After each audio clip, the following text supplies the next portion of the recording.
He said, what does Swagoo say? Yeah, Marcus Spears, put some damn respect on our name.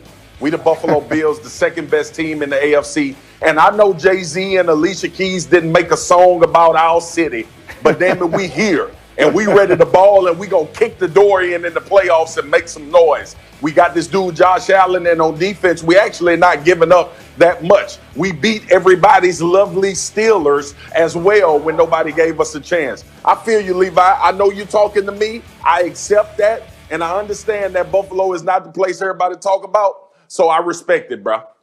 All right, very good. I like it. Maybe Jay-Z could be talked into doing a song if they make it into the Super Bowl. All right, next up, Deshaun Watson seemed to have a message for the Texans heading into the offseason. Listen to this.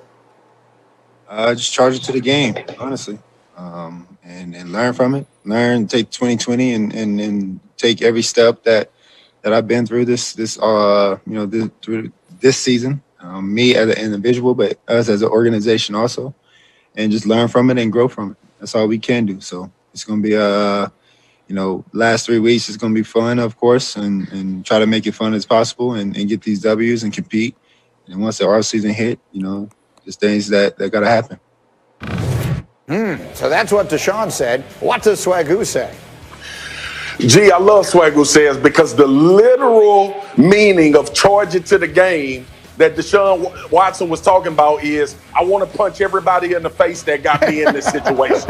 And outside of that, I want to make sure y'all get the message that y'all better surround me with people that can get their job done at a high level. I know it won't be every guy on the field, but I need at least 4 or 5 on, a few on offense and a few on defense where we can get it done. I'm a franchise quarterback that can take a team to the Super Bowl. Y'all better do it. And I feel like punching y'all in the face because we ain't there yet. That's probably exactly right. Bad news is they don't have their first or second round picks this year. Those are in Miami. All right, one more. Oh, yeah, that. Bruce Arians in Tampa had this to say right after the Buccaneers beat the Vikings on Sunday. When asked early this week about our identity, I think we just showed our identity. We can do any damn thing we want to do. So that's what Arians said. What does Swagoo say? Gee, my mama made an appearance on TV yesterday during NFL Live. And all I could think about when BA said I can do any damn thing I want to is that I would have got my teeth kicked in if I told that to my mama. And that's what's been happening to the Tampa Bay Buccaneers at time this year when they felt like they could do any damn thing that they wanted to. BA is off his rocker with this one. This team has to continue to get better. They need to continue to figure out who they are because winning a game against the Minnesota Vikings, who gave up a few points, ain't the route where you need to be talking about we can do any damn thing we want to do. If you look at everything this year, BA, you ain't been able to do everything you should be able to do. So listen, that's the worst thing to tell your parents, and that's the worst thing for a kid to tell their parents when they about to get their teeth kicked in. Okay, it's a point well taken. Now, Jeff, I want to bring you in here because I feel like you're sort of the resident BA, a friend on this program. You played for him. I know how much you like him. But when he said that, my immediate reaction yesterday to that soundbite was, what game did he watch? I don't know what game he was watching that he came away feeling that way. So, Jeff, you interpret it. What is Bruce Arians talking about? My man BA is high, man. Come on. BA, I don't know. I'm not sure what my man was looking at either. I mean, look, let's be honest. That defense, 6 sacks, 12 QB hits or whatever it was, and Dan Bailey carried that offense to the win, man. So whatever thing we can do, I'm not sure what we're doing. We went into the bye week with more questions and answers. We didn't solve any of them. We're still inconsistent. Yeah, I'm not sure what my man BA. Look, I love him, but I'm not sure what he was watching either, Greeny.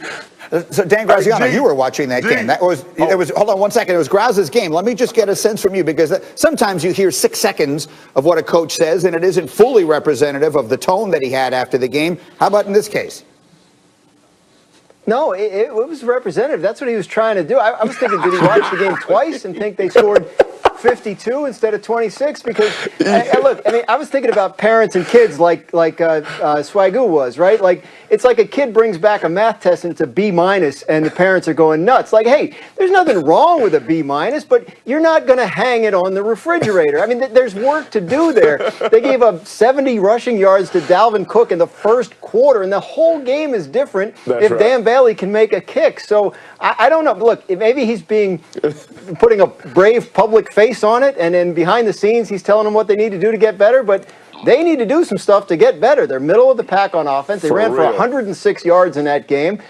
They got work to do before I consider them a team that can win 3 straight playoff games. Go ahead, Marcus. Gee, he either high or he on that yak. It's one of the two. That's all I wanted to say.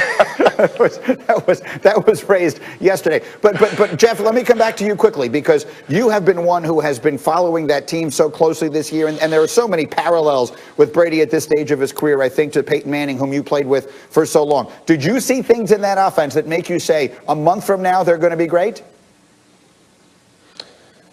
I'll tell you, I thought some things would make them better. They protected Brady better this week than they had in the past. I think that is going to be critical for them to go anywhere in the playoffs, Greeny. When you talk about this offense, I know they want the whole, no risk it, no biscuit. Well, that requires protection. I thought they did a much better job of protecting Brady, and I think that will help him find comfort in this offense. But no, I didn't see anything in me that just said, oh, this team is on the ascension now because of the way they played, again, against the Minnesota Vikings with a kicker who had just a horrible day and a historically bad day in the NFL. Just a tough way to see that going.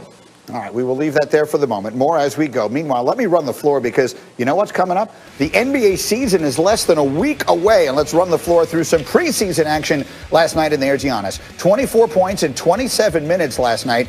Meanwhile, Luka Doncic and the Mavs had a big night as well. Luka, 27 points in 29 minutes. Dallas beat Milwaukee. The Bucks are 0-2 in the preseason.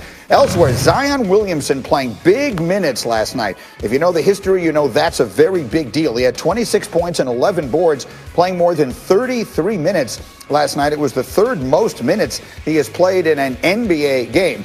And then welcome to the NBA, LaMelo Ball, scoring his first points with the Hornets, also dishing out some nice assists in a 112-109 loss to the Raptors. Ball was the number 3 pick in this year's draft. He finished with 12 points coming off the bench.